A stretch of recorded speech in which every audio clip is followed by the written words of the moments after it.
पायात घुंगरू घुंगरू घातलेला आहे आणि चालताना असा घुम घुम घुम घुम आवाज येऊ लागला. चरणी उतरे वाजते पायी ओढणी घुम घुम घुम घुम करते घुम घुम घुम करते. आणि तिथे बाजूबंद आणि कटिबंद असे दागिने असायचे. आजकाल दागिने पण कमी झालेले आहेत. असा बाजूबंद कटिबंद बाजूबंद कटिबंद माळा सुधारते भूषणे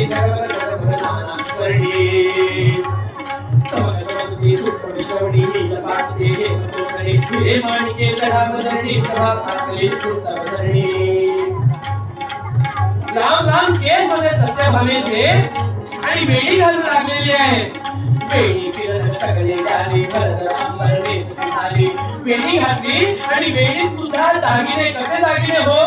वेणीत सगळ्यात वरती एक मोठं गुलाबाचं फूल, म्हणजे आपल्या बागेत असतं तसं नाही बरं का, राणी आहे ती सोन्याचं, सगळ्यात मोठं सोन्याचं फूल. मग त्याच्या खाली त्याच्यापेक्षा छोटं असं करता करता करता अगदी शेवटच्या वेळीपर्यंत येईपर्यंत छोटंसं गुलाबाचं फूल व्हायचं.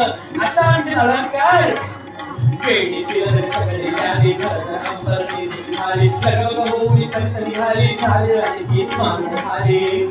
अशा प्रमाणे ही नटलेली आहे आणि सत्यभामा नटून हळू हळू हळू करून सभेत आली.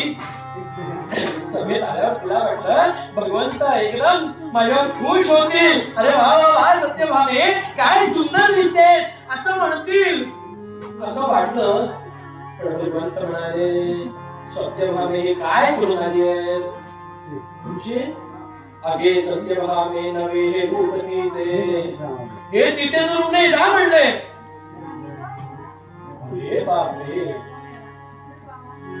लग्नाला जाताना सगळी तयारी करून मुहूर्त झाला, लग्न संपलं, हॉल मधनं सगळे गेले. म्हटलं कसं होतं तसं झालं.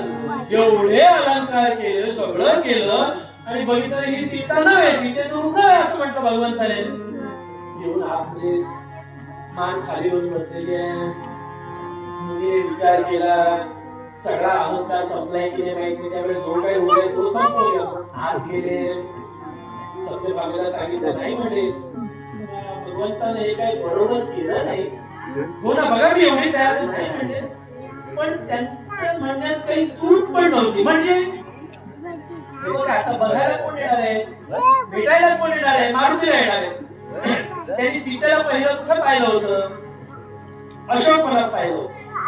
अशोकवनात असताना राम जवळ नाही, त्या रावणानं आणखीन अपहरण करून घेऊन गेलेले असताना एवढा सगळा अलंकार ती करणार का? मग विचार कर, पती जवळ नसलेल्या पत्नीची कथा कशी असेल त्याप्रमाणे तू जुनी साडी काढायला कपाट उघडलं, एकही जुनी साडी नाही. दासीला बोलवलं बाई नवीन साडी घे.